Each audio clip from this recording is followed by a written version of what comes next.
Thanks for tuning in to the Urban Scope podcast. I'm back with another Inside the Scope edition of my podcast. And today, Inside the Scope, I have Nelly. Now, growing up, Nelly was a big part of my childhood, just listening to his music, getting us hip to the St. Louis scene. He put a whole region on his back as far as the Midwest goes, especially St. Louis. In the Midwest, you did have artists like, Eminem, and you had rappers like Common.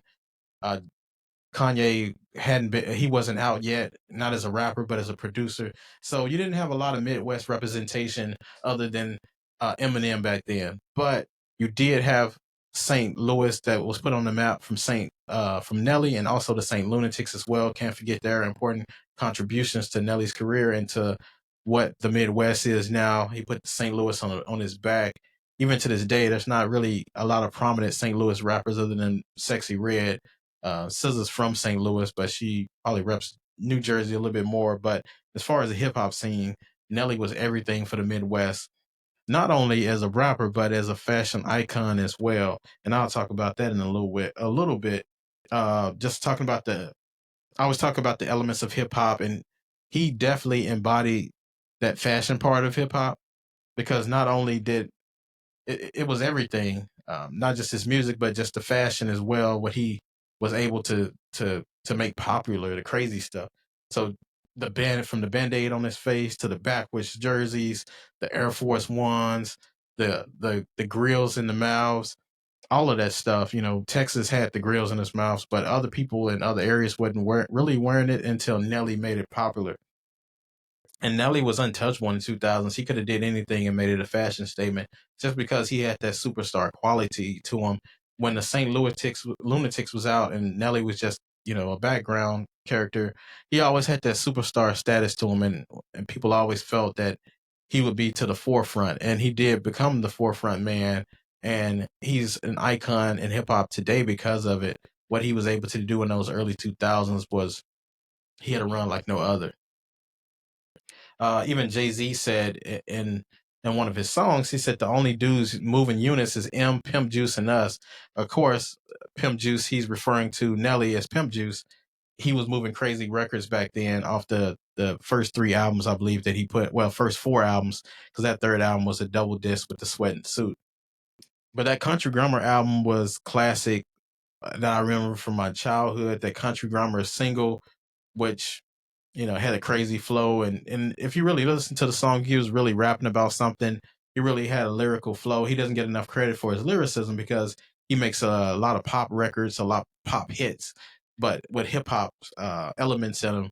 But he can make a hook and make the song very catchy. And I don't think he got enough credit for lyricism just because of the hooks that he was able to come up with.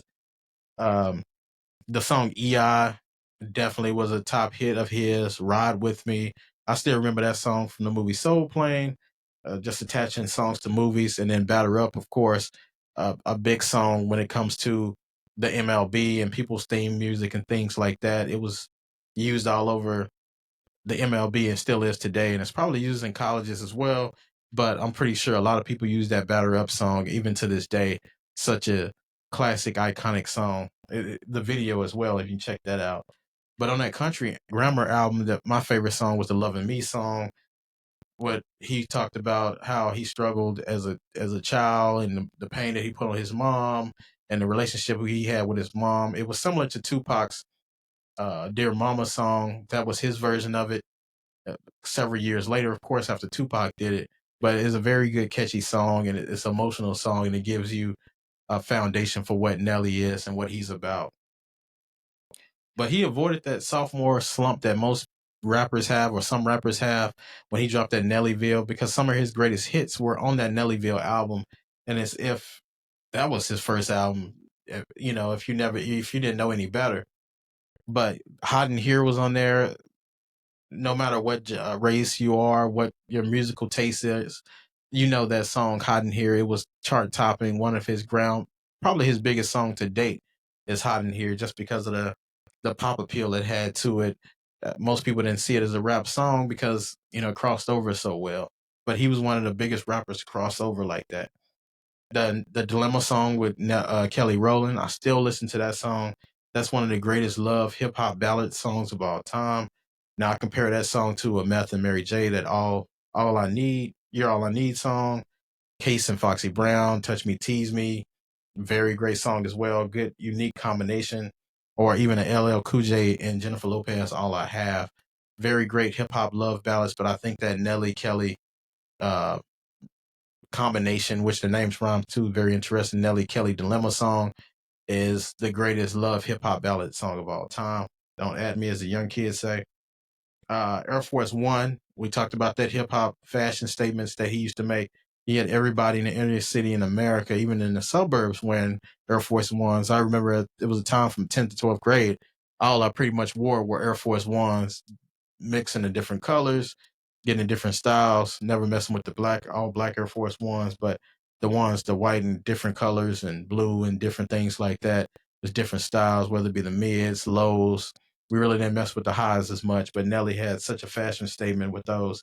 And I believe he still should have some kind of equity or some kind of stake in Nike now just because of what he did generating those sales for the tennis shoes, for the Air Force Ones.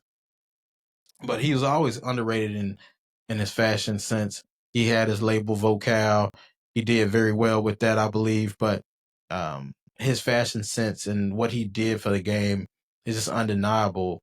Those backwards jerseys, he didn't create it, but he did take it to the next level, being stylish with it, with the headbands, the backwards jersey, the band-aid. It was the whole look, that whole persona that he created. And we don't really have personas as much in hip hop now. It's more laid back boss types, but we don't have anybody that had the energy that Nelly and also the Saint Lunatics had. They had unbelievable energy and work ethic as well, just from the amount of songs they put together and the shows that they were doing. They're still touring today, but it's also mentioned that Nelly had the 5.0 Mustangs that he kind of brought back in style. He even dropped the album representing the 5.0 Mustang, very classic car, my favorite muscle car, I guess, from the older days that I wish I had now. But um, he released that, and I believe he should have some stock in Ford as well from just getting people back on the 5.0 Mustangs. But underrated lyricist, much needed for the era, much needed in hip hop, helped push hip hop forward. Other than just having East Coast and West Coast rappers, he was everything for the early 2000s and even to now, his influence on other artists. But lastly, I want to talk about his ability to cross over, having the rap country tunes. He was one of the first hip hop artists that I knew of that had a hip hop song with a country twang, and that was the Over and Over Again song with Tim McGraw. Now you're seeing other artists do it, whether it be a Moneybagg Yo, whether it be a Jay-Z. Other artists are incorporating country music artists into their hip hop albums and hip hop songs, and just getting over to a new audience and pushing the genre forward.